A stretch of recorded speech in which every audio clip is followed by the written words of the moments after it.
Now it's time for America's Talking, with headlines from across the country you can find at the Center Square. All right, the price of diesel fuel reaching an all-time high in Washington state today, $6.55 a gallon, according to AAA.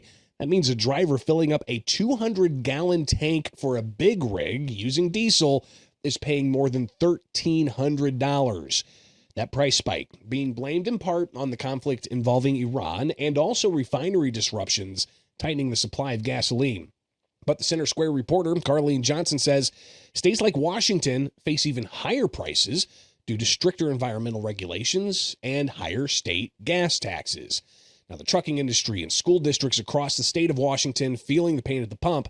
Jeff Bosma, owner of Fastway Freight in Spokane, told the Center Square Thursday that most of the increase will indeed trickle down to the consumer. We're only 15 miles from the Idaho border from where we're at here. So any of our trucks that go, we have many trucks daily that go into Idaho. So we've just had those trucks make sure they always, once they start coming back, that they fuel up before they come back to Washington. And a typical truck is probably, a lot of trucks are about 200 gallons. Some are, less than that, but let's just say you have a smaller tanks because like our trucks go out and back every day. 100 gallons, right? 70 cents, there's $70.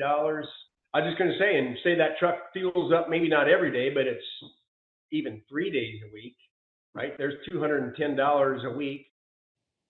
So it's not just those who are moving goods. It's going to be impacted by those increased gas prices. It's also taxpayers who are funding local school districts, filling up their buses.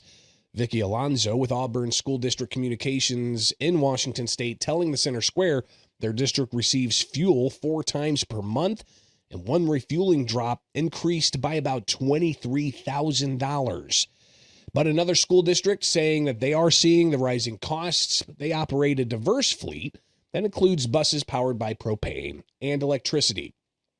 But concerns of increased costs continue, especially during the heavy road trip season we're all getting ready to enter. In North Carolina, precedent-setting cases, the U.S. Supreme Court and the 4th District Court of Appeals guided a North Carolina judge to uphold that state's photo identification voter requirement this week. The Center Square managing editor Alan Wooten reports North Carolina voters approved voter identification at the polls in 2018 through a constitutional amendment on that November ballot. But in those midterms, 55.5% of nearly 3.7 million voters were in favor.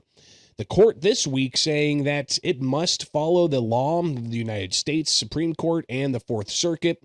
And that left State Senator Phil Berger, the president pro tem for the North Carolina General Assembly's upper chamber, said, finally, after 7 years, we can put to rest any doubts that the state's voter ID law is unconstitutional.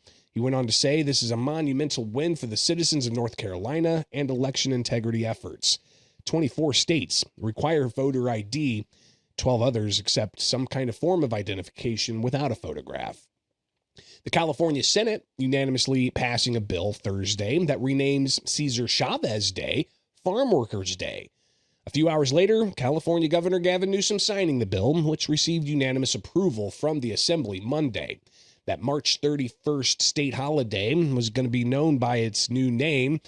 It was, again, Cesar Chavez Day, and as the Center Square's Madeline Shannon reports, the legislature moved to rename the day, originally in favor of Chavez, after a New York Times investigation published this month found that there were multiple allegations of sexual abuse and assault by Chavez against women and girls for years. Chavez, who was president of United Farm Workers, died in 1993. The California legislature joining other governments across the country in removing Chavez's name from parks, schools, streets, and days honoring the U.S. farm worker movement. The Phoenix City Council Wednesday voted to rename Cesar Chavez Day Farm Workers Day, while the city of Seattle took Chavez's name off of one of its parks in the South Park neighborhood. And a bill that would require Illinois workers to be provided more protections from excessive temperatures made progress at the Illinois General Assembly this week. The Center Square reporter Sean Reed reports House Bill 3762, as amended, would require the Illinois Department of Labor to adopt extreme temperature safety standards for employers by the beginning of 2027, with enforcement beginning the following year. The bill would require employers, when conditions are hot, to provide water colder than 61 degrees, paid rest breaks with access to shade, either schedule modifications or task rotation to limit exposure and access to personal protective equipment. But what about when the temperatures are too cold? Well, the bill says employers must provide thermal protection and face coverings, mandatory warm-up breaks, and either schedule modifications or task rotation to limit exposure. A Republican state representative said the bill's scope was too large and emphasized that it could possibly impact things like professional sports teams. But the Workplace Extreme Temperature Safety Act recommended for adoption by the Illinois House Labor Committee.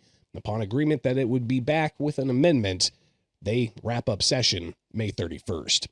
And that is America's Talking, with headlines from across the country. Sign up for the newsletter at thecentersquare.com. And also like, subscribe, and share The Center Square on all your social media channels.